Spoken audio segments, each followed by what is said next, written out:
क्या 1999 के कारगिल युद्ध से पहले भारत को दुश्मन की घुसपैठ की चेतावनी मिल चुकी थी? और अगर हाँ, तो वो समय पर कार्रवाई में क्यों नहीं बदल पाई? ये सवाल आज भी उतना ही महत्वपूर्ण है, क्योंकि इसका सीधा संबंध देश की सुरक्षा और इंटेलिजेंस सिस्टम की कार्यप्रणाली से है। 1990 के दशक के अंत में नियंत्रण रेखा यानी LOC पर हालात सामान्य दिख रहे थे। सर्दियों में आमतौर पर ऊंचाई वाले पोस्ट खाली कर दिए जाते थे, क्योंकि वहां रहना बेहद कठिन होता है। इसी दौरान कुछ इंटेलिजेंस इनपुट सामने आए, जिनमें यह संकेत था कि पाकिस्तानी सैनिक या घुसपैठिए भारतीय क्षेत्र के अंदर ऊंचाई वाली पहाड़ियों पर कब्जा करने की कोशिश कर सकते हैं। इन इनपुट्स में असामान्य गतिविधियों, रेडियो इंटरसेप्ट्स और मूवमेंट पैटर्न का जिक्र था। लेकिन यहाँ एक अहम बात सामने आती है। इंटेलिजेंस हमेशा स्पष्ट नहीं होती। कई बार वो संकेतों और संभावनाओं पर आधारित होती है, जिसे सही समय पर सही तरीके से समझना जरूरी होता है। उस समय अलग अलग एजेंसियों के पास बिखरी हुई जानकारी थी, लेकिन इन सूचनाओं को एक साथ जोड़कर बड़े खतरे के रूप में देखना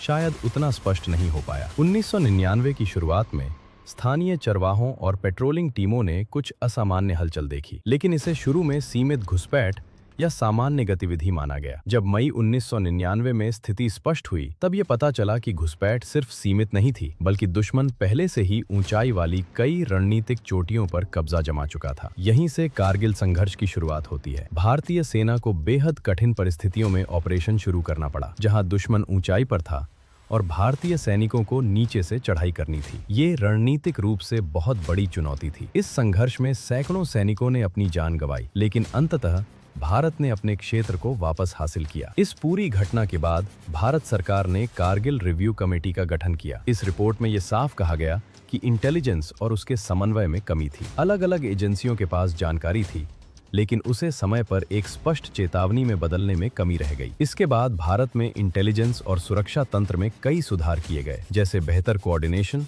टेक्निकल सर्वेलेंस और जॉइंट एनालिसिस। लेकिन असली सवाल आज भी वही है, क्या ये सिर्फ एक इंटेलिजेंस फेलियर था, या फिर एक ऐसा संकेत जिसे समय रहते पूरी गंभीरता से नहीं लिया गया? क्योंकि जब बात राष्ट्रीय सुरक्षा की होती है, तो एक छोटी सी अनदेखी भी बड़े संकट में बदल सकती है। और कारगिल की पहाड़ियों पर जो हुआ, वो इस सच की